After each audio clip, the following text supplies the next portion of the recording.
Hey, what up, what up? This your boy Gabriel Willer, and I'm locked in with my bro, Mr. Ferman Jackson Jr. on Walking His Ways and Impact Voice.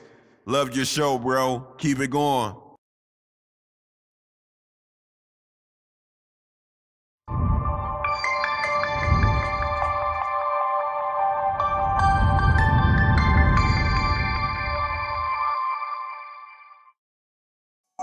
You are now listening to the most talked about blog talk radio station in the universe. Walking His Ways, Impact Voice Radio. Be prepared to have your mind stimulated, your spirit elevated in ways you couldn't even imagine. Introducing your host and the mastermind behind this unforgettable experience, Ferman Jackson Jr. You will not be disappointed. Let's go!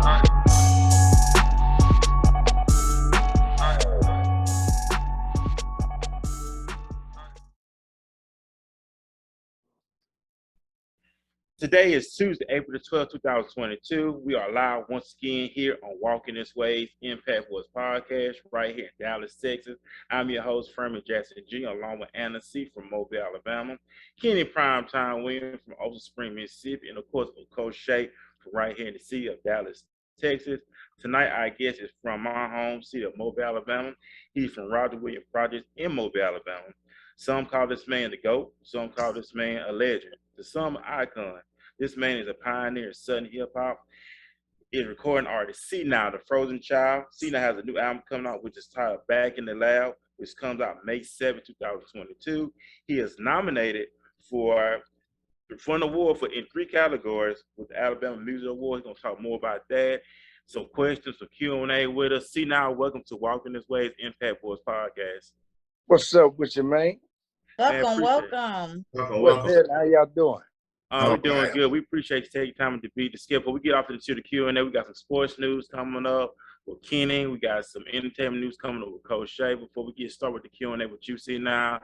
So Kenny, go ahead and take away with the updated news. We know we had a recent death in NFL. Dwayne Haskins passed away this past weekend, young age. Very sad news for his family also. So Kenny, take away with the news. All right, ladies and gentlemen, thank you for joining us this afternoon, this evening. Welcome. This is a special edition in the Prime Zone. I'm your host, Kenny Primetime Williams. I'm always glad to see you. I'm always glad to see everybody smiling, looking good like you're always looking. Look, we're going to get into some news today. We're going to get into a little bit of sad news, but we're going to always keep it positive on Walking in His Way podcast. That's what we do here. But before we get started, we want to give a big shout out to the city of Mobile, Alabama, Dallas, Texas, the Mississippi Gulf Coast, all over the South, the dirty South, everywhere. Listen to the sound of all our voice. We thank you for tuning in. We appreciate everything. Now, let's get into some sports. Let's top off in the NBA right quick. Stephen Curry been out for a while. He's been hurt. And so now he's getting ready to gear up. He had the ankle injury, and he'll be getting ready to return back to the Warriors practices just in time for playoffs. And the Warriors are scarier when they have him and Clay and Draymond all on the same on the court at the same time. Not only them coming off the bench as well is a good deed. So I'm glad he's going to be able to come back, man. Get ready for the playoffs. The playoffs are gearing up to be very exciting this coming season. So looking forward to see how things go. And speaking of playoffs, we know one team that won't be in the playoffs, and the whole sports world, the whole news has made it breaking news. The Lakers will not be in the playoffs this year, simply because what a terrible season they've had with a lot of veteran leaders on their team. From the sounds of LeBron James, Carmelo Anthony, Russell Westbrook, Anthony Davis, Dwight Howard, and these guys didn't even come closer to a play-in game there is. I'm a Laker fan. I'm very disappointed this year, but wait till next year. Also, LeBron James will sit the remainder of the season out due to an ankle injury. He injured his ankle a month ago, and it was trying to get back into the play, so help his team try to at least get close to the playoffs or a play-in game. Unfortunately, he will not be playing for the remainder of the season due that the Lakers have no way possible of getting into the playoffs. So, hey, next year we'll see what we're going to do. And there's been a lot of locker room scandals going on between Russell Westbrook and the head coach, Frank Vogel. And we're going to see what moves be made and what happens and what not. And we're going to continue. We're ready for next season. Ben Simmons is returning back to the Brooklyn Nets, ladies and gentlemen. He will be ready for playoffs with the Brooklyn Nets making the playoff game and get past the Miami Heat. Ben Simmons will be returning, and I think everybody's been waiting to see him being through all the scuffle he's been through with Philadelphia, being traded from Philadelphia to Brooklyn. So we're going to see how things work out for that. Now, I want to give a shout out to the ladies right now, to the ladies, because this past week, a couple of days ago, matter of fact, I forgot the day it was, the NBA draft, the WNBA draft had left you speechless. But there's one in particular person that we want to give a shout out to this person right here on Walking in His Way podcast. Jackson State University women's basketball player Amisha Williams Holiday was selected in the WNBA draft as a 6'4". She's from Gulfport, Mississippi. She was the 3rd round pick, becoming the first HBCU women's player to be drafted in the WNBA since 2002. Big ups to her, man. She has had a lot of honors as SWAC Player of the Year and SWAC Defensive Player of the Year. She's a good lady. She's going to a great team. I did some research on her the other night. She is from Gulfport, Mississippi, a graduate of Gulfport High School. So big up to the Mississippi Gulf Coast. First HBCU female to go into the NBA draft. Big up to her. Now, some sad news. Dwayne Haskins of the Pittsburgh Steelers, formerly of the Ohio State Buckeyes, formerly of the Washington Redskins, passed away on this past weekend. Unfortunately, tragic happened, and it was a very, very sad occasion. The NFL is shocked behind this. A freak accident doesn't have nobody's name on it, but he was 23 years old, and he was married. He had a daughter, and I just want to give my biggest condolences to his family, to the NFL world, to his teammates, to everybody that was a fan of Dwayne Haskins. Rest in peace. God loves you. Jesus loves you. You are in great arms now, and you would truly be missed. And last but not least, we didn't expect it, but Tiger Woods was back on the golf course. You didn't expect him to get back. You thought he would retire like Michael Jordan, Tom Brady, all these other guys, Magic Johnson. You would have thought Tiger Woods had been retired by now. He didn't hit a whole tree. He didn't had an accident, and a lot of things just went bad for Tiger. But he came back, and let that be a lesson to everybody tuning in tonight. Let that be a lesson. He came back and he fought through adversity, and he was in the Masters. He didn't win the Masters, no, but he fought. He tried. He came up 6th out of 7th, 8th, and he already has committed to the openings, and he will be playing there. So I am congratulating Tiger. You know, he has to play February 23rd, 2021. So big ups to Tiger on that, man. We're going to be rooting for you, man. And it's a very great, inspiring story about Tiger Woods. Well, ladies and gentlemen, that's my time. I'm sorry that I have to leave you, but I got to go. I love every one of you. Nothing you can do about it. Thank you for joining the Prime Show. Thank you, Mr. Primer. Appreciate it, Kenny. Thank you with the latest sports news and updates that's going around the sports world. Before we get off into our Q&A with our featured guests, we got Coach Shae with the entertainment news. Going to take with entertainment news, and after that, we're going to jump right off into our Q&A conversation with C-Nile. Hello, everyone. It's Coach Shae again. Back to you with the celebrity tea. This one is hot news, fresh off the presses. After 20 years of separation, y'all, Jennifer Lopez and Ben Affleck reunite. I could not believe it. I do not know what provoked this engagement. It's crazy. It is said that her new engagement ring is an 8.5 million carat natural emerald green diamond. Is estimated to be worth about $10 million. And contrary to her first one, that was $2.5 million, and it was pink. So being up his game, he leveled up on this engagement. He went all out. She was boohoo crying. She was just so excited, and she said yes, y'all. So they about to do it again. So get ready. I can't wait to see the wedding pictures. I'm kind of excited for the wedding pictures. Also, fans, you know, we've been kind of keeping up with Will, and we've been keeping up with Will Smith, and his fate for the Oscars has determined that Will be banned from the Oscars for 10 years. A whole decade he's gonna have to sit out, y'all.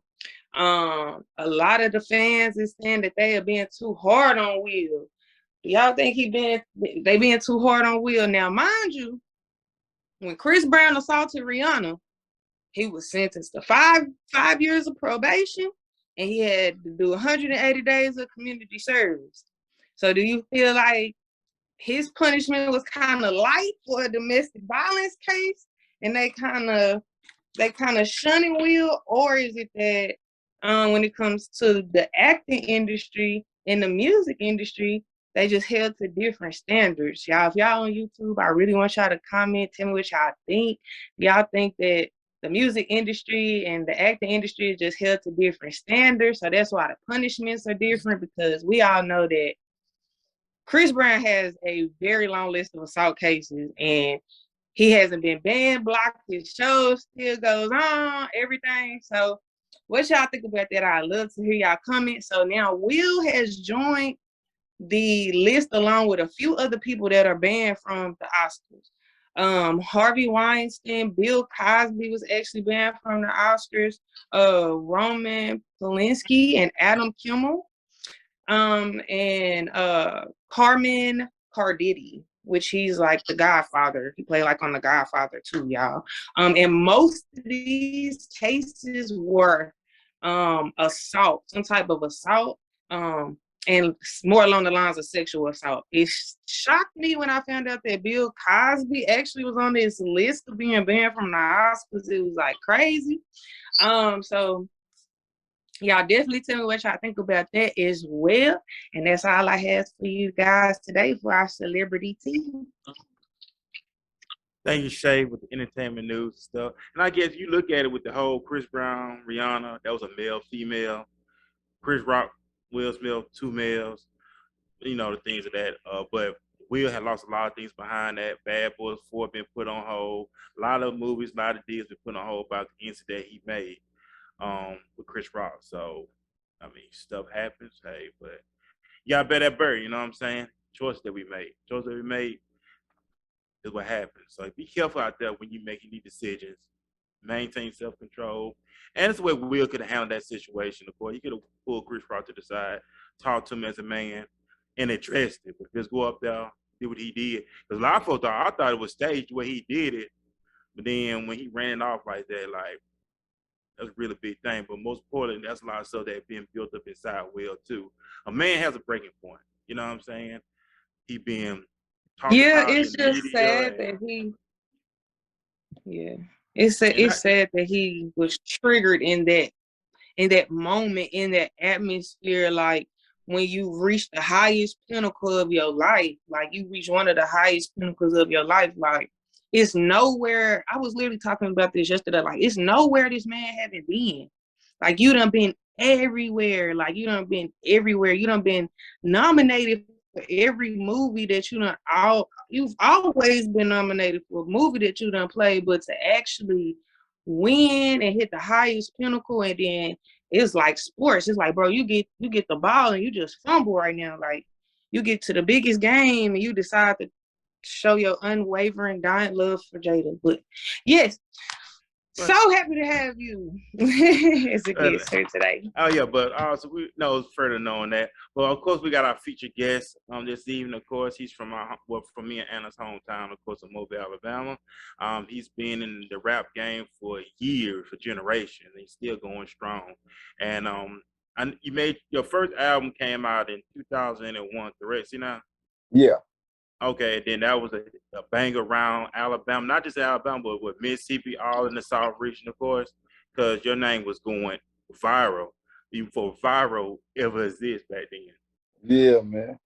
I mean, they showed me a lot of love, man. You know, and the last thing I expected was to get that type of love from home first. You know, Mobile a hard city to make it through, bro. It is, I know. So if you can make it through Mobile, I feel like you can make it anywhere. Most definitely. And you still been going strong all these years. You're still relevant in the game, of course. And I know you have your album. You got a new album coming out next month. Back in the Lab. I know you're gonna elaborate more on that. We got some Yeah. questions for you, of course. So, like I said, we thank Absolutely. you once again for taking time out to be here. You're very, I don't like to say the word busy. Somebody corrected me one time. Don't say busy, say productive. So you're a productive man. I know you got this album coming out.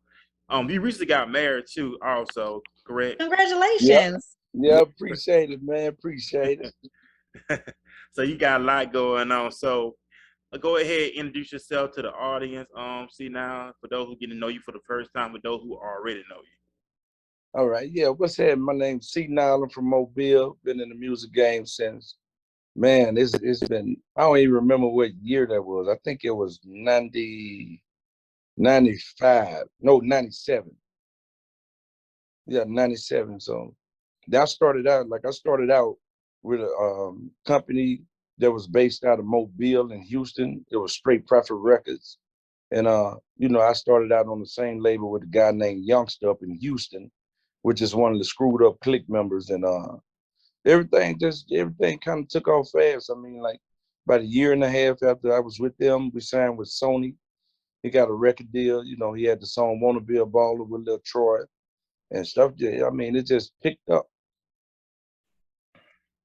And then, like I said, you've been going strong ever since then, and you still going strong and being relevant in the game. You know, we got artists like Jay-Z and them guys still putting it down Yeah. in their age range, and you being in their age range, still putting it down. And that's a beautiful thing, because when people reach a certain pinnacle in their life, they just throw it away. But being relevant, and I know some people think the rap game is competition, is a sports competition, some per se, Yeah. but staying relevant, staying fresh, staying unique.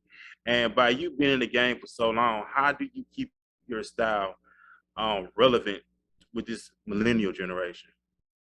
I just write about, I try to, well, first of all, I just stay solid with myself, be honest with myself, real with myself, and write about real things. You know what I'm saying? Things that'll always be relevant. Like it's always gonna be love, it's always gonna be breakups, always gonna be partying. And and when you got metaphors, you got real lyrics, you can last for a while. It's just, but you still have to become a student. So every album I go at it like it's my first album. Right, And then, like I right. said, with metaphors, go ahead, Anna. No, I just know that I've been excited to talk to you because I know here, in Mobile, you're like a local legend. Everyone knows you everywhere you go. And so since you've been in this game, the industry so long, how many albums have you recorded? This will be my 7th album right here. Your 7th album. And Yeah. so I know you're coming out with a new one, and I definitely want to hear more about that project. And I'm just really interested in seeing, what would you say is the biggest transition from C-Nile 20 years ago versus now being married, coming out with this new album? What's going to be different? What are we going to hear on this one? A lot of growth, a lot of maturity. But I mean, I show all sides of me. I was married when I first released my, well, not, let me see. Yeah, I was married when I released my first album. It's just like, I always go back and be a student. Like, if you don't change with the time, you get left behind. And a lot of artists, they always like, you kind of shun the new generation once the sound changes. The sound of music, style of music, you kind of just put yourself on the bench and say, that's it for me. But every generation think that the music of their time was the best. You know what I'm saying? And I mean, even me, I was like that for a minute. It was a long time. I recently just started listening to the new music, probably 2 or 3 years ago. About 2 years ago, yeah. Will there be some nostalgia on this new album? When is it coming out? It's coming out May the 7th. May 7th. Like I'm definitely gonna shock everybody because they just used to hear me sound the way I sound, but I'm always about pushing the envelope, trying something different, being a little daring. That's me. They say I got ODD, oppositional defiance disorder. So Okay. you tell me I can't do something, you feel like I can't come back. they feel like I got a little too old. I need to sit down. Yeah. I got something for them though. And that's what's up. And I know you do more like listen to some of your tracks. I know you got some inspirational, motivational tracks that you have done in the past, and you Yeah. do more romantic ballads now with your music. The good to see that men showing that faithfulness to that one woman. What generated all that? 'Cause I know you've been pushing that more when it comes to that one-on-one love, not that side chick, side piece love, but that one-on-one love, and that's a beautiful thing. Honestly, I've been like that since my first album, since day one. You know what I'm saying? I just always been just real with my life. I just tell my side what's going on in my life, whatever space I'm in. You know, if I'm in a foolish state of mind, then you got foolish state of music. You know what I'm saying? But as I grow, you know what I'm saying? I ain't scared to evolve. I ain't scared to evolve. And I mean, like, you know, it's always gonna be love. Like you can sit up and talk all that noise you want to. You love somebody, man. Like you ain't got to be that hard with me. You know what I'm saying? Most definitely. Or if you And don't, like, you know, you got messed up. You got the wrong mentality about this thing. Like you need somebody on your side who with you, and you got to be able to recognize when you got the right one, and not lose the woman you love over the women you like. that's deep. I like that. That's big ups on that. Shae, you have any questions you want to ask C-Nile? So what has been your like since working on this project, what's been your biggest like awakening? Like what did you really like come to realize about yourself doing this project? You know what I realized? I realized I've been holding back a lot. Just, you know, scared of how people may take this. And you know what I'm saying? With this album, I just got naked. You know what I'm saying? What I mean by that is just I ain't hold back nothing, just did what I wanted to do. You know, because I'd be like, nah, I'm too cool for that. You know, they don't think I'm you know what I'm saying? You know how you be thinking sometimes as a man, bro. You like especially like with my reputation from what I come from. So I was kind of being conscious of that my whole career and my whole life, you know. And then I just was like, yo, man, I know who I am. I ain't whatever I want to do and however I want to do it is that's what I'm doing.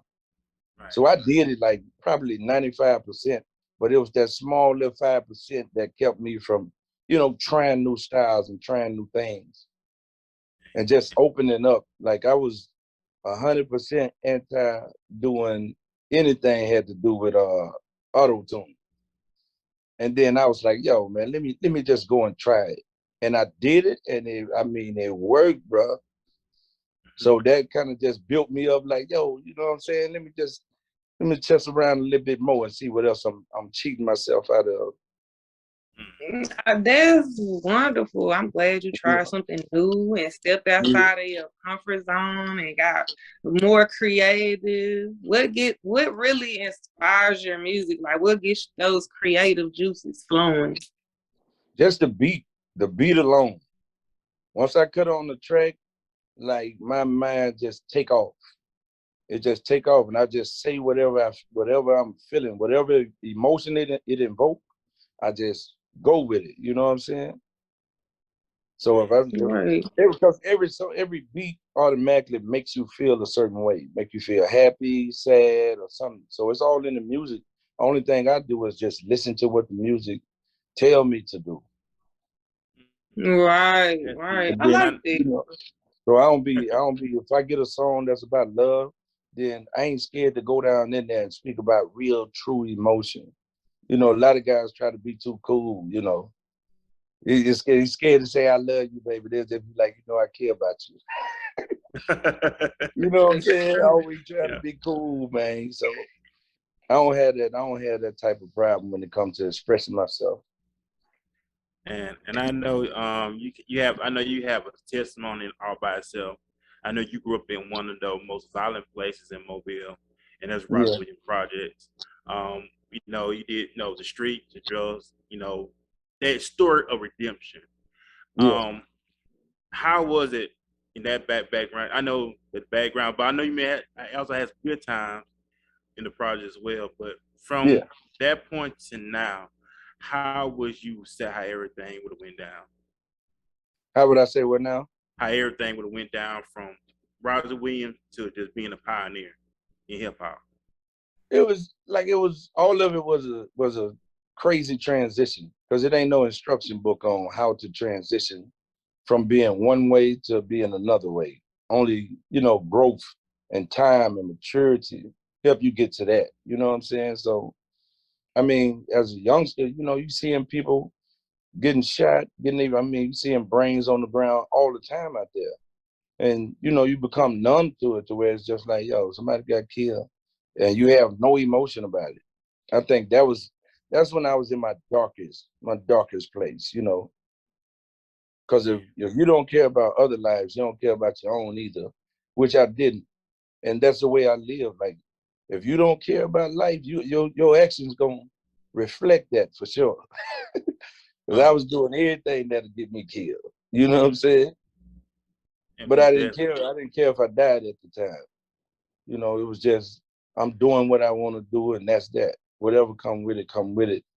Just that was the frame of mind that me, my friends, and everybody, the people I was around, that's just what it was. Was there a pivotal moment in your life that made you transition? Because somewhere in this story, you went from not caring to caring.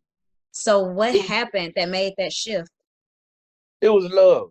You know what I'm saying? Like I've never really been in a real relationship, so I never really just got to just really, really love somebody like that. I mean, they were good if they got 6 months out of me. 2 people, I think, got 6 months out of me. The rest was me just roaming, man. You know what I'm saying? And once you start seeing somebody care about you, other people care. Then it started making me make different decisions because when you love something, you do everything in your power not to lose it. You know what I'm saying? So, and then I had my son. When I had my son, that's what really, really just woke me up because then it was like, I don't want this for my child, you know. So I started just I was still doing what I was doing, but I was changing. You know what I'm saying? Started thinking about life, the future, which was something I never thought about. I'm thinking 2 weeks, a month ahead. That's it at that time. So then I'm like, yo, man, I don't want my son to get caught up in none of this I'm doing. I gotta change. Yeah, I remember you made a comment one time. It was years ago when I was living in Mobile. You was speaking to a couple of youth, and you said something. You said one bad decision can cost you a lifetime of pain. Yeah, for sure. Like And the things go ahead. that you do when you out there in the streets, you do this stuff, you feel like you just gotta do what you gotta do, but it's still a lifetime of pain because it never leaves here. And you be like, man, especially like once you really, really have that moment of clarity and you realize, I didn't have to do this or do that. I could have handled that much differently, but now it's too late. The action been done. Only thing you can do is, pray, forgive yourself, hope God forgive you, and hope the person forgive you. Damn, yeah, Like, that's some deep stuff. yeah, And like I used to be, I was just wild, drunk. I did stuff like that. Somebody could come up to me and do something to me at any moment or something about something I did 25, 30 years ago that I don't even remember because I was just getting high and just caught up in the foolishness at the time. and I know music. I just want to say credit music for saving your life. The key out that what they say product of our environment, growing up in a negative environment. But how did music come in the role? With you now. Man, music, it actually it had to be number God playing. It was just like it was something that fell in my lap. I used to be going to the club all the time. So I went to the Silver Spoon.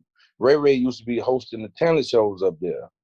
So I was just acting silly and was like, yo, man, next week I'm gonna get in a talent show. At this point, I didn't even know I could rap. I was like, but I used to write poems to my mom when I was young, like for holidays. So I'm like, yo, it really ain't nothing but just like writing a poem. You just rhyming. And I got in the talent show and I was so scared, man, because I got up there just acting silly. I was so scared. Like I forgot my lyrics halfway through the verse. and just went from there because Yeah, you and have but some I mean still metaphors. won first place. So they Wow. bagged it up. They thought I was like, y'all ain't ready. I'm playing it off. Y'all ain't ready, man. You know what I'm saying? So Ray was like, hold up, man. This dude could rap for real, man. You know. But I'm thinking they just showing love. You know, like I ain't have no idea that I was good at what I was doing.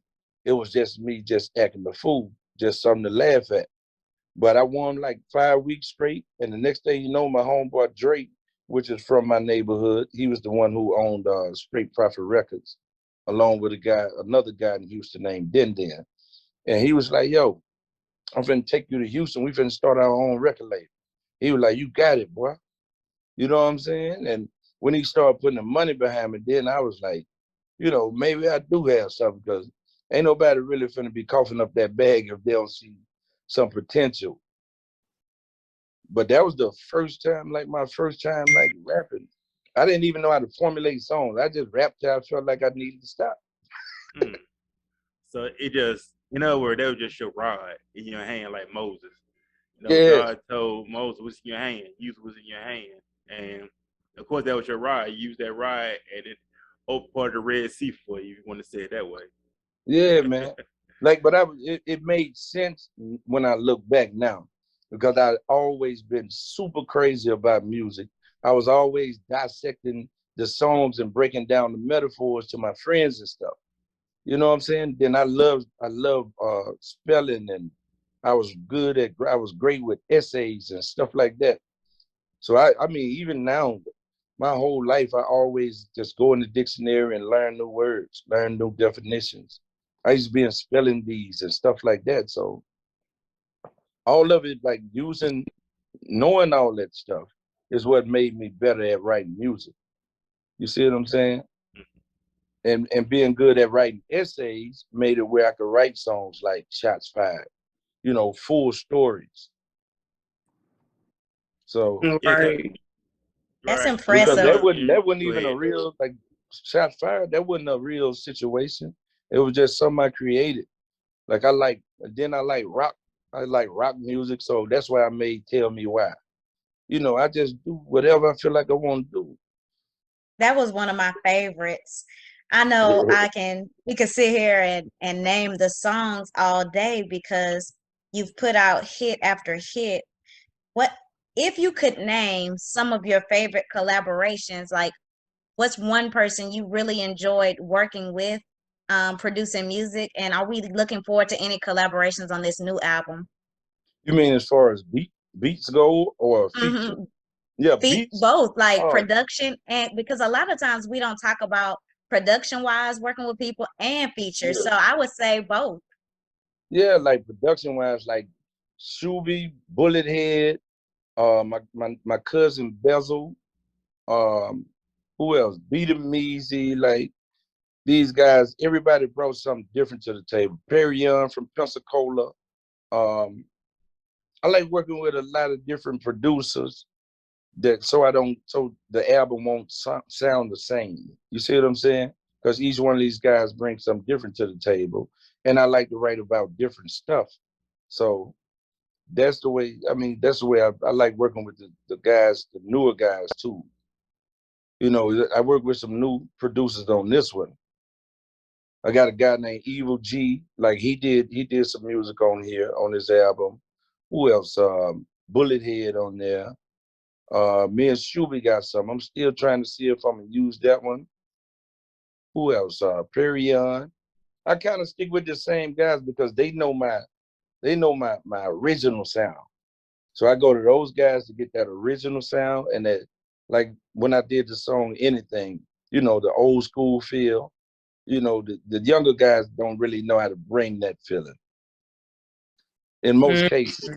So I go to the younger guys to get the newer sound, and then I go to my go-to Bullethead, you know, and Perion and Shuby, like them guys, they know my sound. With how things are like progressing every year, technology is advancing. Have you ever thought about re-releasing some of your older music so that Yeah, the newer people can hear it? Because like in my mind, I'm still young, but I'm still thinking about the first two or three albums, right? Have you ever Yeah, thought about reintroducing it to this new generation? yeah. I got a couple of them that I'm gonna go back and revise. You know, Oh, like I'm waiting on it. yeah, man. You know, cause some of them like I think I said something about Fubu. No, I was talking about Scooby Doo, Iceberg. You know what I'm saying? So that's the thing that makes it where you could tell it was just old. So after I did that album, I learned from it though, and I never specified anything in my music. Oh, I that's a never good say, point. yeah, I never say what year it is. I say the new Benz. I won't say the Benz 550 or the Benz 600. You know what I'm saying? So that way the music can stay timeless. I like that. That's Yeah. cool. And I got a question also.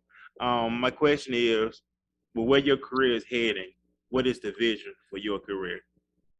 Like for this the first time I've ever really put any effort into really pushing the music. Cause I never I didn't care. I didn't really realize what I had. Plus, Mm, I was in the streets and I was good with the money I had. You see what I'm saying? The money I was getting. So I wasn't even studying the music. It was like, yo, something happened, it happened. But I wasn't doing any interviews really. I wasn't going on the road. I ain't do nothing. So everything that music did, it did by word of mouth. So just imagine had I put marketing dollars into it and mm. actually been getting on the road and doing the things that I'm about to do this time. And that's one of the reasons I could never quit because I was like, yo, man, it ain't that the music wasn't good. It's just that you didn't do what you were supposed to do. So it was like, yo, I can't quit till I get what I came for. Then And I that's spent all this money into it. I done went to prison behind it, everything. Because that's the way I got back in the drug game. Because I quit, and I got back in the drug business because I needed the money to keep pushing the music and doing the stuff we needed to do, but got more caught up into the stunt side of it along the way. You going to buy, $25,000 bracelets and uh all just spending big lump sums of money, losing 50 or $80,000 at a time. It, but it it'll keep you in a little longer than you expect. But it was just all a learning lesson. I don't regret none of it. but like I said, we glad you back on the music game. And like I said, going even stronger. But like I said, you've been in the game for a long time and still being relevant, still putting out bangers and hits and stuff. Your metaphors is off the charts. Just listen to your lyrics and the rhyming you did, like you said, which you read in the dictionary and essays and stuff. It does play a huge role in your music. And yeah, I know you do tell stories. I know the latest one you did, the video for, was it Cold Blood? What's the name of the song? Oh, Um, Money and Blood. yeah, Money and Blood. What resonated that song right there? Because I like it. I really do. Perry Young did the track. Actually, that song is actually, I think I did that. I originally did that song back in 2010. Mm, I did that song really? 2010, man. Yeah. Wow. And I ended up changing my life. You know what I'm saying? And I was like about what 4 or 5 songs into doing my new album. Actually, I went and performed it at Def Jam and Sony. So I was getting ready to sign a record deal. And then when I came back home, it was like I got touched, man. God just touched me, man. You know what I'm saying? And I just walked away. I stopped answering the phone and just walked away. Wow. I was like, yo, man, I'm sick of this, like just sick of the lifestyle. Wow. And I thought So, that song was relevant. And this is what I'm telling you now. Just imagine had I released that song way back, what that, 10, 12 years ago? Wow. yeah. Yeah, and right now everybody think it's fresh. That's why I mess with producers like Perry Young, because he know how to create that timeless music. And then all I do is just put the matching lyrics on it because the stories stay the same. You just change the players. You see what I'm saying? When you talking I thought it about was brand real new. stuff, these situations, you talk about getting money is always gonna be getting money. You talk about love. That's why every album I use the same formula. I talk about love. Then I talk about I can't stand you. That's why I did that. That I don't need I don't you. need you. Yeah, you know what I'm saying? Then I turn around and do that stunt with me. Or, what the other one was? I see when my how I feel. You know what I'm saying? Because it's always gonna be love and there's always gonna be breakups, and so you're always gonna get those two types of songs on my album. So we're That- keeping the original formula with the albums, but we're mixing some new school in and going harder than we did before. So are we going to see more performances, more shows from you, more appearances? You don't see more everything. Like it ain't gonna be nowhere you look around that I'm not there. You know what I'm saying? Like everything, because it's like every time when you, as far as radio, interview, shows, not just like in our area. I mean, everywhere. I just wasn't like I didn't put forth any effort into making it. Just thinking everything would just come to me because you got a hit song. It ain't about hit songs, it's about the marketing. That's what I had to learn. If people can't buy what they don't know exists.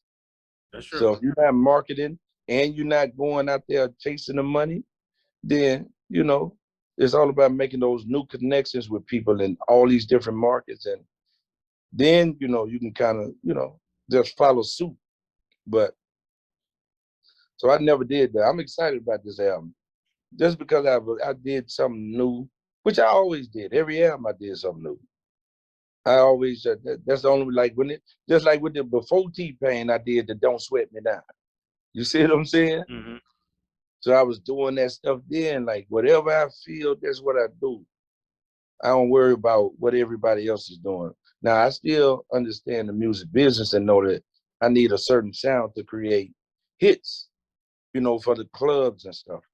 So I have certain beats for the club, certain beats just to, kind of just like mid tempo. It ain't slow, it ain't fast, it's right there in the middle.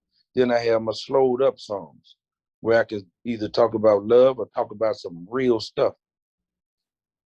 As far as like God and stuff.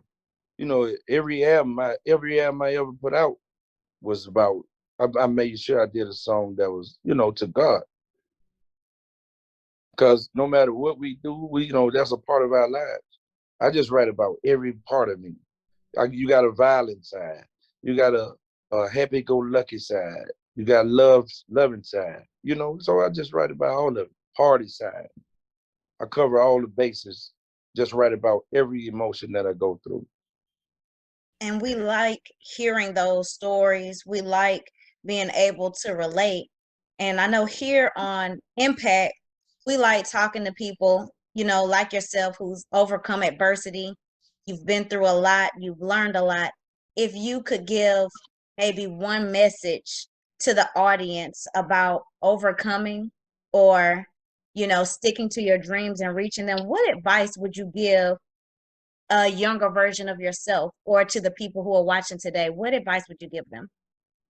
Just to always be honest with yourself about who you are first, because if you're not honest with who you are, like you just go on pretending, trying to be like other people, not even realizing they are trying to be like somebody else.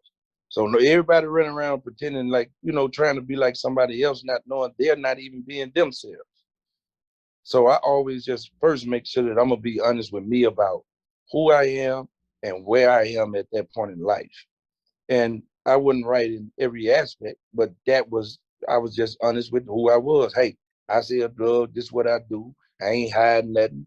You don't like it, don't be around. That's always been my attitude. So I took the same attitude when I started doing positive things. Like, yo, I ain't running from nothing. That's just my attitude. Like, yo, I'm not running from nothing. I ain't gonna let nothing stop me. I got felonies and couldn't get certain contracts when I was trying to do business, but I always find that I'm like, yo, if I can't go through you, I'm gonna go up, I'm gonna go above you, up under you, around you, some kind of way. Cause there's always a way. So I don't let nothing stop Don't let nothing stop you from doing whatever you want to do. And I mean, whether it's your record, whatever it is. Thank I you. just, like I said, I just kind of always been defiant, and just once I make up my mind about what I want to do, I don't care about the odds. And I actually embrace that. Like, I like the challenge. Like right now, everybody like, whoa, he been off the scene for a minute. You know, can he really come back? You know, that's why I ain't dyeing my beard. You don't see nobody really in the game with no gray beard and all that. I'm like, yo, I'm gonna show him. I'll make anything work. Well, they say great wisdom anyway, so to bring that wisdom to the game, bring it to the forefront. Yeah, like but that's what I would say, man. Like, as long as you can't change anything you're not honest about, and whatever you conceal controls you. So I don't conceal nothing. I just go at it like, yo, I'm gonna talk about myself. You can't go telling nobody I was no pie to head, because I already said it in the song. And I'm gonna make jokes about it. You see what I'm saying? That's Yeah. a bar. Yeah, What like you conceal controls you. yeah, for real. Like, because if you so worried about not getting that information out, now you're not gonna be able to operate at your fullest capacity. You see what I'm saying? Because you step in. Anytime you operate in fear, you are not gonna push as hard as you would had you not had that fear present. It's just like if you're playing football and you scared to run, you tipping, you're not gonna be able to bust through that hole like you could if you felt like ain't nobody gonna be able to stop me. Mm-hmm. So I just get that freight train mentality. Like, listen, if you don't want to get smashed, don't come on this track, baby. You know what I'm saying? Because I'm busting through. Man, I got one last question, y'all. I'm sorry. I got one last question. Go ahead. Now, y'all know I'm the spending plan specialist, so I'm the financial expert on the show. When it comes to money and the music industry, what advice or suggestion do you have for people who are maybe new to the industry, like some do's and some don'ts, some mistakes you may have made? What money advice do you have when it comes to music? The money, I always feel like it ain't gonna never stop coming in. When you got the green light, man, listen, you better get that money and start investing in something in a whole nother field, or in different fields. You see what I'm saying? And I would say invest your money into things that you know are always going to be relevant, like things we can't live without, whether it's cleaning products, whatever. It's always going to be, we always going to need transportation. So that's where I always started. Like, when I wanted to invest, I'm like, I need to, what can't we live without? So Smart. I started selling washing powder. I was selling washing powder. Everybody thought I was crazy, but that was a residual income. I made more than that than people make at the shipyard, and that, I mean, people who got doctorate degrees. So talk to the audience about residual income, because it may be someone who's watching who isn't familiar with that term. Yeah, residual income is where you continue to get paid off something that you're selling. So it's just like music. When you release your music, it's available and they doing the streaming, that's residual income, because it's still gonna be available. As long as it's on that platform to be sold, somebody's gonna buy it. All you have to do is market. Correct. So, Residual income is usually, it reoccurs and it's passive. So a lot of times you can do the work once or twice for a limited amount of time, but you keep seeing a reward or a return from that investment. that's So, right. Just like C-Nile Martin, just taught us something. just like the show Martin. Martin probably make more money now off the show, what, 30 years later? Yeah. You see what I'm saying? Martin, the Fresh Prince of Bel-Air. So my next move is movies. Okay. My next move gonna be movies, because I mean, I feel like I'll be able to pull it off. Especially, like, I ain't gonna do nothing but write about all these stories that I live. Like, they paying people in Hollywood to fabricate stories that me and my friends live. That's And true. we can do more detail, which is gonna be more relatable to that audience, because we know specific details. Most I can tell definitely. you exactly how to cook crack, exactly how many minutes to put the microwave on. You see what I'm saying? I ain't what I'm gonna do, but I'm just saying, the guys who are really out there, They know, we know that you know when you name specific little details, because it's the only way you would know is by experience. That's it. So But it ain't also gonna you'll be be like writing. about their hood stories. Like, I'm gonna be creative the same way I do music. I'm gonna write all kind of stuff. Like, I can write this material because I know how to write music. Then I know how to write punchlines with music. So I just use the same thing with the with the movies. Yeah, taking your It's the current same, talents and expanding. That's great. yeah. It's the same thing I do in my commercials, the radio commercials. I talk about the product that they want me to talk about, and I put a joke with it or a punchline. You know what I'm saying? So that's always been me, though. I always been silly, even when I was serious. You know, that's just who I am. I'm telling jokes all day, acting a fool. That's what I'm known for. So it's gonna be some books in the work also. I know like Rick Ross been writing books, Yeah. 50 Cent been writing books. So we expect a book from you soon, huh? Yeah, I actually been started on it. It's an autobiography. Okay. It's called From Crumbs to Bricks, and it's I'm gonna tell you, when you're writing an autobiography, is much more hard, because when you're writing about real emotion and you have to go back and relive certain memories, like that pain sting like it just happened. So I never finished the book because I really wasn't expecting that, when I started. But the more I started thinking about different things I wanted to write about, I was like, man, and it made me shut down. But I'm gonna go ahead and finish it this time. Just because really, like, the longer you run from the issues that you don't want to confront, the longer you have to run from it. So I just decided I'm attacking everything that I've been running from.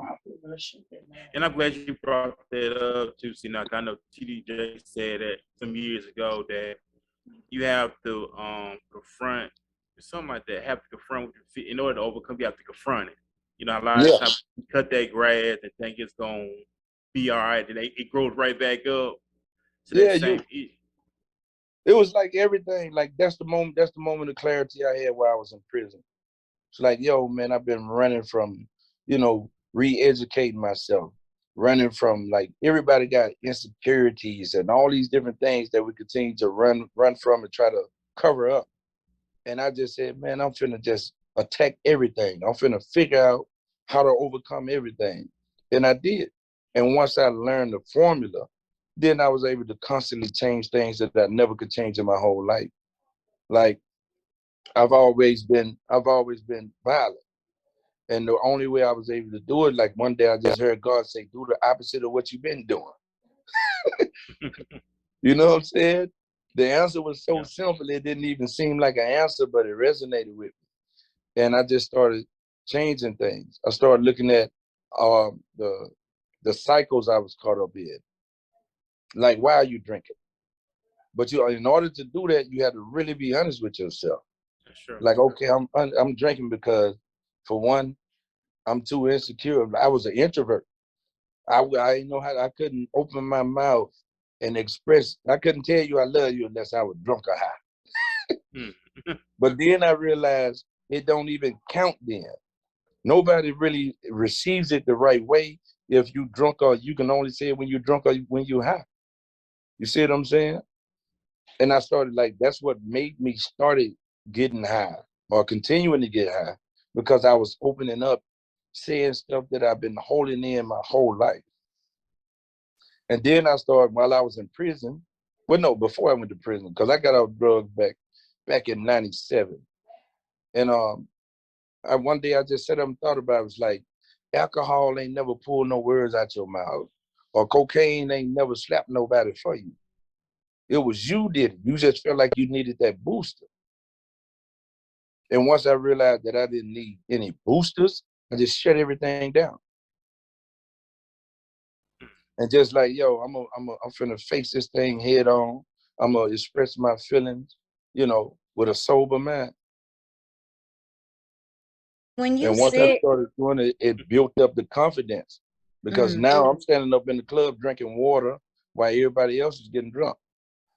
yeah, the not so popular option, that, Yeah, and sometimes it takes a lot of courage and strength to do what everyone else isn't doing, to Yeah, be your authentic self, because it's easy to get caught up in, you know, fame, glitz, glam, whatever you see people doing, especially with social media today.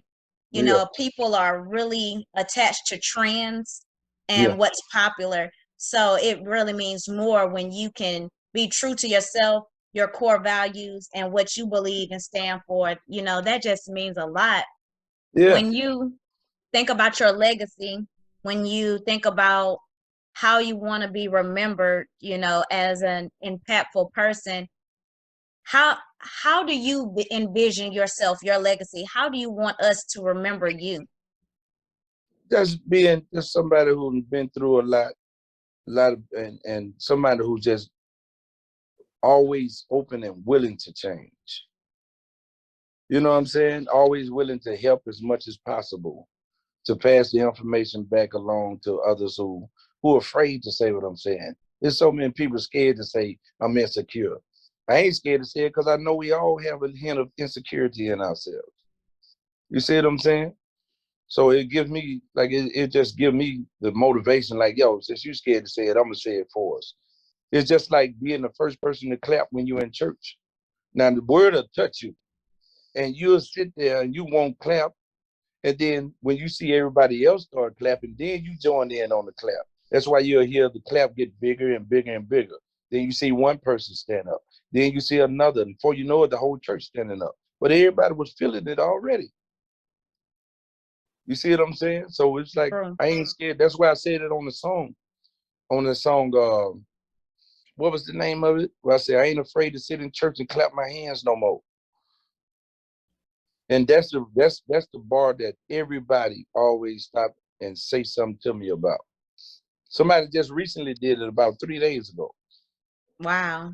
Because like it's like, yo, I know that fear of opening up and saying this stuff. So I just say it and then show you, yo, man, it's cool. We all be feeling the same thing. Everybody just be afraid to be first. I ain't scared to be first no more. And and I So mean, don't be you brought that afraid. up.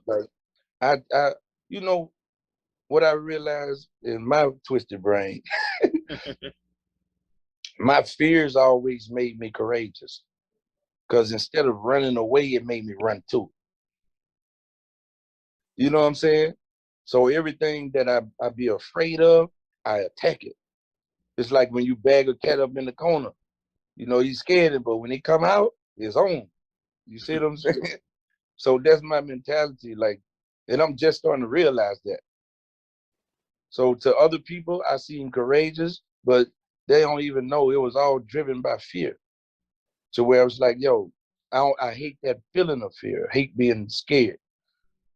So it's like, yo, I got to get rid of this feeling. And the only way to get rid of this feeling is to attack whatever I'm afraid of. Yeah, because the book that I'm reading, I'm glad you had brought that up. The Art of Living. It teaches us that we are spiritual beings. We are spiritual beings. It is in a human body. Yes. Teaching us how to live within. I know a lot of people learn how to live within because we've been conditioned to touch, hear, smell, things of that nature. And we live off that physical attributes, but we never Yeah. live off the spiritual attributes. Now people are starting to learn how to live within. So I'm glad you brought that up. And that's the type of time that we in now. People learn how to live within the spiritual realm Yeah. compared to how we lived in the physical realm for so long. Like you had mentioned with the Yeah. insecurities, stuff like that. And that's like when I changed my life and gave my life to God, bro, it was like, okay, because I was scared to make the gospel album. It was like, yo, man, you went out, how you gonna be scared to go and do good when you ran out there and risk your life every day to do wrong? How you gonna have that much fear for the devil? I'm gonna say that much courage for the devil and not do it for the man who saved you, God. So I just took I just stopped being scared. Well, to the point where I was worried about what people think or how they may feel about it. So like, yo, if my old fans don't like it, I understand. So I ain't mad at you. It's just time to grow, and maybe it's just time to get new fans. But I'm gonna do was what resonate with me and be 100% real with me. I spent a bunch of years, trying to impress people and doing stuff, that they were doing that I really didn't even want to do. Just because I was afraid to be alone. And I just stopped being afraid to be alone. Like, if I have to stand here by myself, then that's what it's gonna be. But I ain't running. And you'll never be by yourself, because what's gonna happen is you're gonna attract a whole new group of people who share the same mindset. Most definitely. So now I ain't scared to make no transitions, because I know I'm gonna be all right wherever I go. Everything you need to survive is on the inside of you. I move anywhere. You can take me anywhere. Drop me off in the middle of Dubai. I don't know not a soul over there, but I know I'm gonna make it, because I know God is gonna make sure that I'll be all right. And I'm gonna get up out my behind and do what need to be done to make sure I'm all right. Because I mentioned on one song you said, "At the end of the day, I'm proud of me." That's right. Like, because people always want to hold the old stuff you did over your head. You can't hold nothing over my head. I'm gonna hold it, but I ain't gonna carry it. I'm gonna raise it up and show it to you and say, yeah, this is what I did, but look what I'm doing now. You see what I'm saying? So I don't cover up nothing. Ain't nothing covered. I'm always ready to get naked, and I don't mean that in a bad way. I mean to strip down and be 100% honest and truthful about me anyway. I ain't gonna force it on nobody else, but for me, it's the only way. Yeah, and you brought that up by being naked. You made me think about how Adam and Eve was naked. They was unashamed. That's how God tends us to be naked and unashamed. That's right. Hold nothing back. Just be. That's a good point. I like that. That's for real though. Like you ain't got to be ashamed. He strip away all the shame when you sign up on his team. Mm-hmm. You ain't got to be ashamed, and none of it will be able to be held against you. That's why he say no weapon formed against you gonna prosper. He ain't tell you no weapon ain't gonna form. He just say the ones formed against you ain't gonna work. They ain't gonna prosper. That's it. Most definitely. So I don't worry about it. They can form all. You can pull out a sword. I'm gonna turn it into a straw. It ain't gonna be able to affect you. That's it. Shae, you got something? I see you bubbling on the inside. You got anything you want to ask? You know me, I'm just big on. I love transformation. Like I love when people just, when you start stepping into your purpose, and when you start walking into your purpose, like you hear, it's certain things that you hear and you can just resonate with. And I resonate with a lot of things that you're saying, because especially when it comes to like family and your surroundings and the people that you associate yourself with, and being afraid to be different. But I was thinking, like, this past weekend, I went to a big networking event, and I was thinking like, I was always different. Like as a kid, like it don't start like when you get an adult. Like it started as a child. Like you've always been different. Like you said, you was like, I always been strong minded. I always, been a free thinker. I think of it as like a free thinker. When people say that people hard headed, I feel like those people are just free thinkers, and people have to prove things to us instead of like we attest that. You know what I'm saying? I don't feel like it's so much as like I'm being hard headed. It's like I'm gonna attest your theory. I'm gonna see if it really works for me. Exactly. My story might not be the same as yours. My ending might not go the same, and that's like a good point too. Like we have to be mindful of the people that we hearing these things from, and that we digesting these things from, because these people can be coming from a place of hurt. They could be operating from a place of fear, like like he was talking about. And when people operating from a place of fear, they can place fear upon you, and that'll make you be stagnant. That'll keep you, not focused, keep you confused. So definitely be mindful of these people that you digest the information from. Make sure the source is credible. Make sure you feel good about it. When at the end of the day, make sure you feel good about it.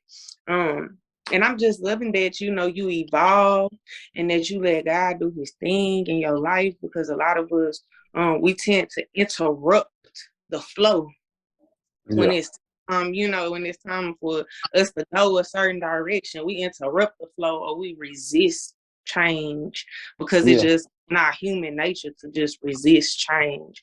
So I feel like when we decide, like make a conscious decision to decide to do right, like y'all be surprised how much things just start unfolding and the overflow come, and you just be amazed by how much things just start happening. And when people come and they say that, and on here on this podcast, y'all believe it. Like that's really how it happens. Like you just start believing in yourself so much, and then the people around you start believing in you so much. Things just start happening. The overflow just start pouring in. So believe whatever that you want to do, whatever life that you want to make, you create that. You create your own path. You create your own flow. You produce your own energy. You the source. You know, like we get our downloads from God. Like God is the divine source, but trust in all the abilities that you've been given to be able to continue to operate. that's right. Yeah. And I mean, when I was younger, you brought up a point that reminded me, like all the insecurities and things and the uncertainties came from childhood because I was always different. And you know, nobody wants to be looked at as different. So I was always being teased and picked on. And as a result of that, that's what started making me more violent. You see what I'm saying? And before I knew it, it was just like, because I mean, like I was just genuinely like just nice. I ain't mean no harm, but I was bad too, but not knowing I was bad. Like it was the things that was bad was just funny to me. So I got whooped all the time. You know what I'm saying? I'm talking about several times a day, and I didn't understand why I was getting whooped. So, Mm-hmm. you know, a lot of kids that you think is just bad, it's just that they have a different way of thinking, you know. So they just want to, they ain't nothing wrong with being inquisitive. You see what I'm saying? You want to figure this out. And I always been the one that, like she said, I'm gonna test your theory. Mm-hmm. You say, hey, take 5 steps and go to the right. That's going, then you'll end up at a certain place. I'm gonna listen to you, but I need to know. I need to know how many times have you done this? How many times have you taken 5 steps and made that turn and it was the right thing? Right. And what time of day you did it? You see what I'm saying? Like I'm one of those guys. That's it. But regardless of how much I tried to cover it up, there was always a female that would tell me, and I mean, she would bust my bubble, and I'd be so mad. She always, one of them girls would always say, "It's something different about you. You ain't like your friends." And that was like spitting in my face because I was doing everything to try to be like them, dress like them, walk like them, talk like them. You know, I'm like, so what am I doing wrong to where she could see this?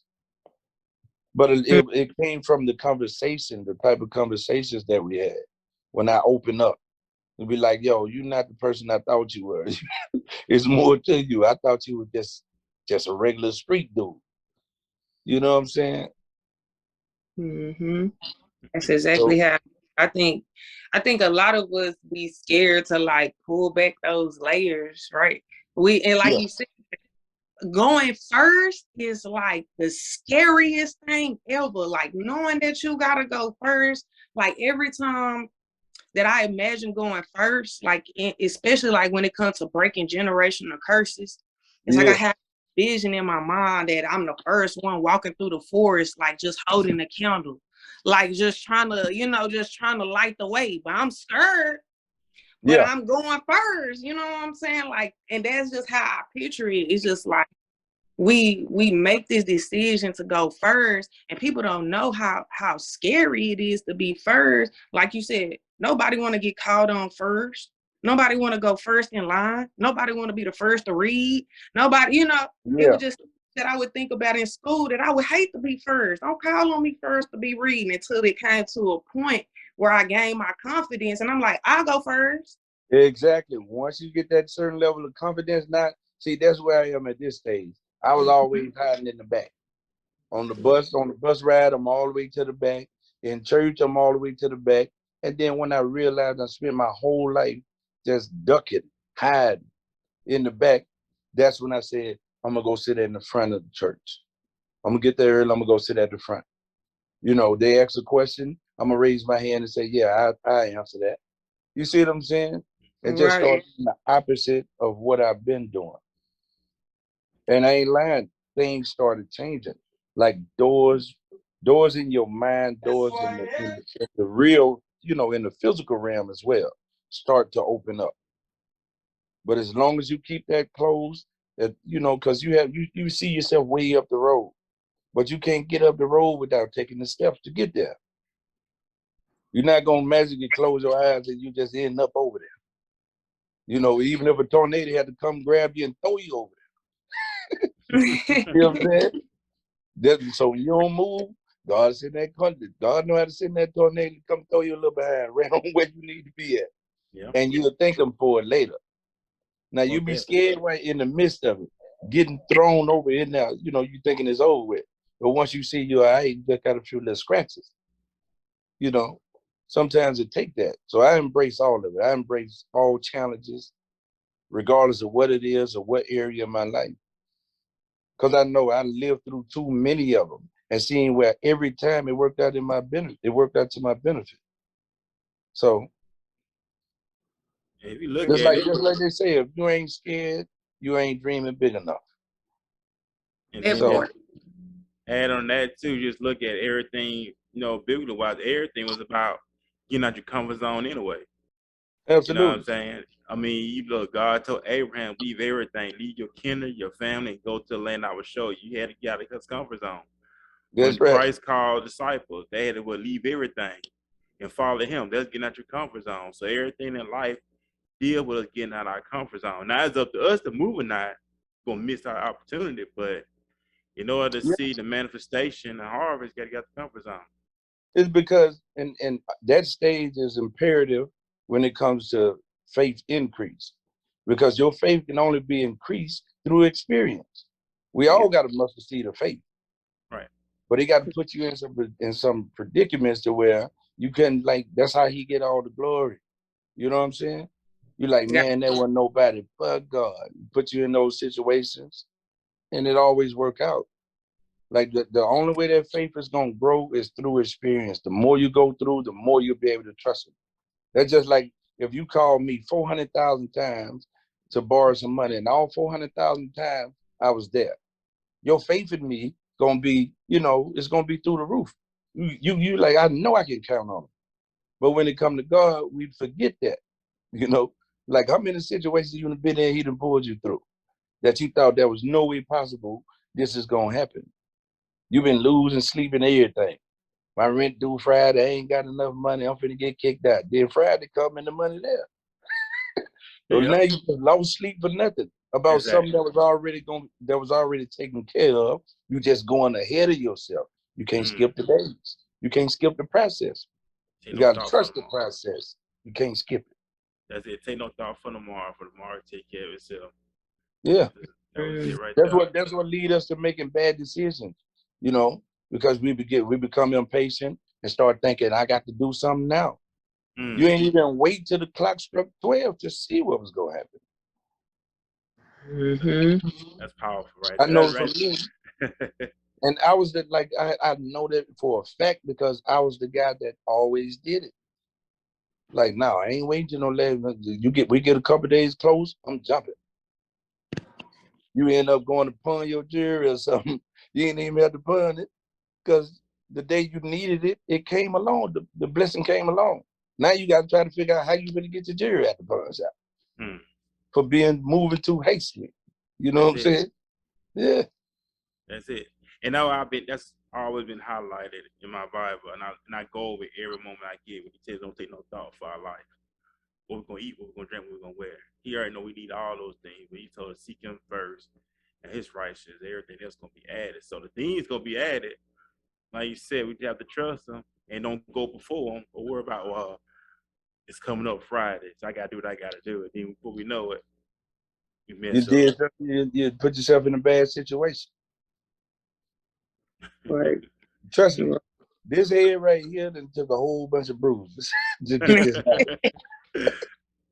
Believe me when I tell you, and then one day I sat still for a minute and like, yo, man, like God say, how many times have I let you down? Sat up and thought about it, like none. He said, well, why are you still worried? And from that day forth, I stopped worrying about it. I That's stopped oh, losing sleep because when it was getting close, I couldn't go to sleep. that's literally the thought that made me resign from being in the medical field. 10 plus years working with special pathogens and COVID. And I was just stressed. My mama was stressed. Like, I'm just scared for you. I'm scared you're going to take the COVID home to the babies. You're being exposed every day.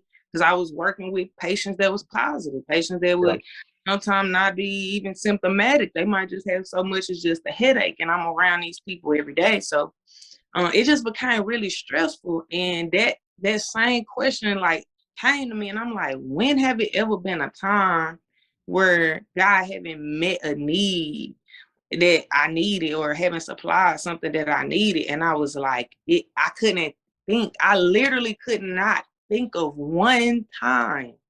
Yeah. And I was like, I'm about to do it. I'm about to just go step out on faith, and I'm about to go on my own. I'm about to do my own thing. And ever since, people he put in my path, the things that just begin to put in my pathway be just amazingly immaculate and just mind blowing. Y'all just gotta keep going. Y'all just gotta keep going. You can't just get to the bump. Like, you can't just hit your head and then put the Band-Aid on there and be like, okay, I'm tired. I don't want to do it no more. You might gotta bump you might gotta bump your head a few times before you bump it into consciousness. It ain't nobody. There's nobody who learned how to ride a bike who didn't have to take fall after fall before they were able to balance it. That's it. You know what I'm saying? It's about That's how it. bad do you want it? Do you want this bad enough to continue to just keep trying, getting on there, and start progressing and doing better and better? It's it's simple. It's simple, but we make it hard. We do, and we really do. That's We what do. It's we real do. simple. Even just like people, I was like, even though I was saved and everything, but still saved. And going like I was super in the church. They'd see me up in the club and be like, man, what you doing up here? I said, man, let me tell you something. It ain't where you go, it's what you do and what you say while you're there. Yeah. You see me in here doing anything wrong? So why I can't be up in here? Who said I couldn't come here? Society say I can't come here. I can go wherever God allow me to go. And any place he don't want me to be, he'll put conviction on me to keep me from going. Right. I mean, What look he at you didn't want going me to do, he put conviction on me. He gave me the green light on these other things. Just because he didn't give you the green light, you may not be strong enough to withstand the temptation up in here. It ain't have no type of pull on me. I can go and sit around people and watch them snort cocaine and still didn't snort cocaine or didn't feel like I needed to snort no cocaine. You see what I'm saying? Yeah. I wouldn't advise that to nobody. I wouldn't advise that now. You know what I'm saying? But Yeah. from my brain and the way my brain works, he said me, I can go there, and it didn't have no effect on me. It actually, by me being there, gave other guys the strength to pull themselves out of that and clean themselves up. Yeah. That's it. I mean, look Because who raised on they know trial. we were just snorting together. Now I'm sitting here not snorting, you still snorting, but I ain't sitting up telling you to stop snorting. I'm sitting here chilling like you ain't even doing nothing. See, because you start trying to tell somebody what they need to stop doing, it'll make them, you know what I'm saying? You'll run that person off. Right. So I say one thing, I said, man, listen, they were like, I don't mean no disrespect. I say, hey, man, you live your life the way you want to live. When God ready for you to stop all that, you going to stop it. I ain't even worry about you. So I ain't going to do nothing but pray for you, baby. That's it. I ain't going to stop hanging around you because now I done got myself together and you still messed up. Nah. Man, hey, that's it right there. I know we pressed for time. See, now I know you got the album coming out in May. So when the album drop, what can we purchase the album and stuff like that? It'll be available on every platform you can think of. So I'm getting with my distributor, so people may be able to pre-order. I'm still trying to decide if I'm gonna get physical CDs because I've been getting a lot of requests for CDs. Some people say they want them, so I might print up some of those too. But it'll be available on every site that you use. Okay, cool. That's what's up right there. And before we get off the air, do you have any final remark? Well, I mean, you dropped a lot of Jews on us tonight. So you have any more Jews you want to leave with the list? All that's gonna go back. It's gonna go up on our YouTube channel as well as it's gonna be on our Anchor Podcast, Spotify, and other media outlets. Yeah. I mean, the only thing I would say, man, is don't let age or anything else stop you from doing whatever you want to do. And if you telling your vision to people who trying to talk you out of it, talk to somebody else who can understand. Or don't even talk about it, just do it. Because when you tell somebody, people got the right to doubt what you say you're gonna do, but they can't do nothing but accept what you actually do. You see what I'm saying? And that go for a spouse, because a lot of times your spouse be the one talking you out of what God telling you to do, and you sit up and listen, and you miss out on your blessing just listening to somebody else. He gave you the vision. He didn't get them your eyes. You know what I'm saying? Yeah. It was for you to see. They can't see through your eyes, same way I can't see through yours. Only But thing Joe, I'm gonna say is follow what if that's what's driving you, then follow your heart. Follow that's that it. gut instinct. Like what Job told his wife, you sound like a foolish woman trying to curse God and die. Yeah, you see what I'm saying? Like that's the example. He's showing you the example. But you know why? You know why your spouse is the person that gets used? Because they have the most influence on you. Mm, Because your feelings and your heart is involved. And everybody who loves somebody want to make sure that they happy. You want to please them. wow. You just got to know where to draw the line That's it. and say, hey, if I got to do this without you, I'm gonna do it without you. I want you here. You know. So that's Man, what I would say, man. Just be honest and real with yourself and do whatever it is that's in you to do. man, awesome stuff right there. Like I said, C-Nile, we appreciate you taking time out once again. I know you're a very productive man with the album coming out, getting that ready. I know you up for an award for the Alabama Awards coming up soon. Congratulations on that also. And looking forward to the new music that's coming out soon. And we're going to be back here next Tuesday night at 7 p.m. Central, 8 p.m. on the East Coast. And also we're going to have one of my best friends, Maurice Hill. He's a fashion mogul. He started the MDG clothing line. He's been pushing that for years. So he's going to be joining us next Tuesday night, talking about his fashion line and things of that nature. So, man, we want y'all to have a great night. We'll see y'all next week here on Impact Voice Podcast, signing off. And by the way, C-Nile giving you your roses while you're alive. How people want to say all the good stuff you did and gone. But, man, wish somebody good, man, while they alive and still breathing, give them their roses while they're alive today. Don't wait till, well, he was just a great man, and tell him that why he's still breathing. Tell all the people that you come in contact with. Don't wait till that person passes to say something good about them. Appreciate everybody you love each and every moment, because we never know when the day or hour when we're going to get called home to be with the Lord. So, man, we just got to be ready and still show that love wherever you go. Forgive people. Forgive yourself, like you said earlier. See, now forgive yourself, man. Forgive people that wrong you. Let this stuff out of your heart, because that stuff is, that is a hindrance. Even Yeah. Jesus said that if we can't forget those that trespass against us, our Heavenly Father won't forgive us. So, man, forgive those people who trespass against us, and let God be God, man. We want you to have a great night. Big shout out to Anna C, Penny Primetime Williams, C-Nile as well, Coach Shae. We And we're going to see y'all appreciate y'all. next Tuesday night For here on sure, man. Impact Voice Podcast. I appreciate y'all for having me on the show, man. Appreciate you. All right. All good.